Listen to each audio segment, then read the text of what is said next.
Hey everyone, let me ask you a question. Based on what you're going through right now, how do you feel? How's your outlook on life been impacted? How is your view of people? How's your view of yourself? How is your view of God? That we're all going through the same thing or similar things, but at the same time, we're experiencing our own unique set of challenges.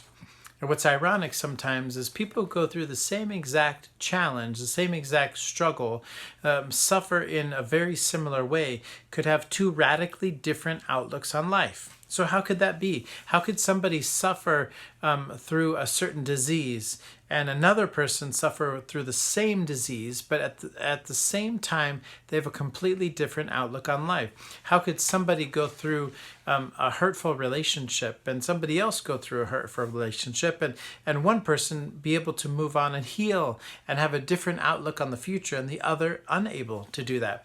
What's the difference? The difference really comes down to perspective.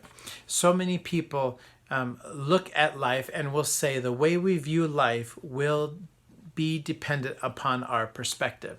That when we look at things differently, actually the things that we look at begin to change. And as we've talked about all of these things that can happen in our life when we are born again, when we're redeemed, when we're reconciled, when we're restored, when we're made new, if we would say yes to God and accept the redemption that He gives us, that He paid for us, now what do? And we looked last time at how we could be content and how no matter what happens in life, we need to remember that we have God. And if we have God, we have everything. And that becomes the source of contentment. Today we'll look at the idea or the concept of perspective. Now, perspective is all based on not what you look at, but how you look at what you look at. That's why somebody going through the exact same challenge as you right now might be a lot worse off or a lot better off than you simply because of perspective. It could be like this. Imagine waking up in the morning and going outside and it's cooler than normal. It's cooler than typical LA weather. And maybe some people would say, man, it is so cold outside. I don't like cold weather. But other people would take a fresh breath of cool morning air and say it's so refreshing. And so the same exact weather, the same exact temperature for one person could be very cold. For another person could be extremely refreshing.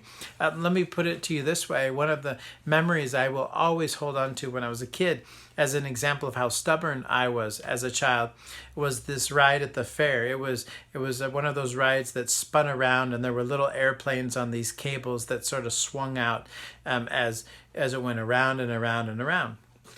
I was so excited to go on this ride. That was the ride I looked forward to the most at this little local fair in my hometown. And when it was my turn to go up, I went in and I sat down on that airplane, so proud. The lady who worked the ride came and picked me up and turned me around. I was so confused. So I turned back around. And then she came and she said, no, you're sitting backwards. And she turned me around. And being the stubborn child I was, I turned back around. I said, that's not the right way. This is the front of the plane. So then the lady very kindly went over and told my mom, that's not how the ride goes. The ride goes this way, and if he doesn't move, he'll sit backwards. So my mom came out and she began to tell me, you're going to go backwards. And I said, I don't care. This is the way the plane goes. And I wouldn't change at all. And finally, they threw their hands up in the air. They didn't know what to do. The lady started the ride. I rode the whole ride backwards simply because the way I looked at that little plane was different than how they looked at it. The way I looked at it was actually wrong. And it made me change my experience from something that would have been fun and exciting to something that was extremely disappointing, simply because I looked at something in a different way. And that's all perspective is going through a certain experience or looking at a certain experience or even looking at the future and looking at life and just looking at it at a slightly different way. One of the things I believe with all of my heart that would happen as we grow closer to God is that we gain perspective. We gain perspective on life. When we drift farther away from God or let other things take the place of God, we begin to lose perspective on life. One of the Bible stories from the Old Testament I think shows this the best is back in the book of Daniel.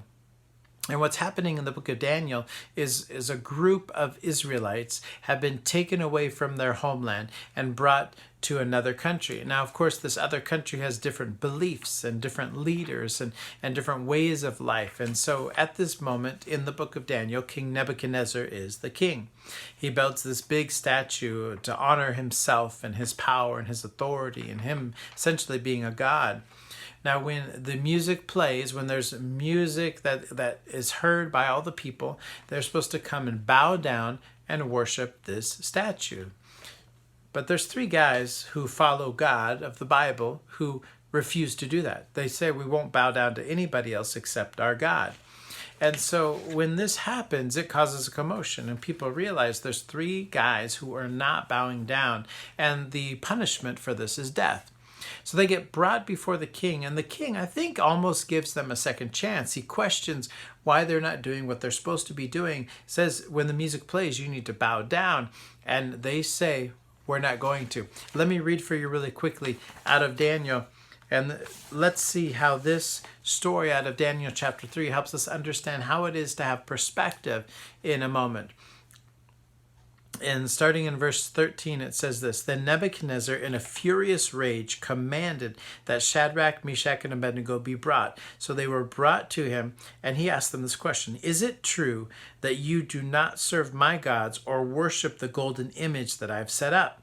Now, if you are ready when you hear the sound of the horn and the pipe and the other instruments to fall down and worship the image that I have made, well and good. But if you don't worship, you shall be immediately cast into a burning, fiery furnace. Now, who's the God who will deliver you from that? Huh? That's sort of how he's saying that. So who's going to save you then? I have the power to save you. Just bow down. And if you don't, there's nobody going to save you. Who will save you? Now, what's the most important thing in their life at that moment? Now, you might say whether they're going to live or die. Because if they don't choose well, they're dead. But that's not how they looked at it. What they looked at was being obedient and following God as more important than their own lives. So they looked at this experience in a very different way. It wasn't about whether they would protect themselves and live or die. It was about whether they would live or die faithfully to God. So then Shadrach, Meshach, and Abednego answered the king. And this is what they said: "O Nebuchadnezzar, we don't even need to answer you about this. If it's like this, our God whom we serve is able to deliver us from the burning fiery furnace. And he will deliver us out of your hand." So eventually, either now or later, he'll deliver us from your hand. But just so you know, O king, if he doesn't, we will not serve your gods or worship the golden image that you have set up. So he's got the power to deliver us. But even if he doesn't, it doesn't change anything. We're not going to worship your gods. And if you know the story, he gets so mad at their answer. He has the furnace heated up even hotter as they're brought up and they are tossed in. The guards who bring them up even die, and they fall into the furnace. And as Nebuchadnezzar looks in, he sees another person in there with them. Somebody who looks like a god. And they come out not even singed. They come out not even smelling of smoke from this fiery furnace that was so hot that it consumed the guards the second the doors were open. Now, the point isn't that they survived. The point is their attitude going into it. They looked at this trial or experience or a situation in their life that was going to cost them their life. And they judged that it wasn't worth giving up on God just to save their lives, because they had the right perspective. Whether God delivers us now in terms of saving us for the fire, he'll deliver us at some point in terms of saving us from you. Even if we die, we'll be with God. So we're not missing out. Now, so often in life, when we lose sight of God, we lose the right perspective on life. And I hope that as we go through this, and who knows how long we'll be going through this process of trying to come back out and work again and play again and connect again, and even what the long-term impact might be financially or for jobs or for families. Nobody knows exactly how things are going to work out.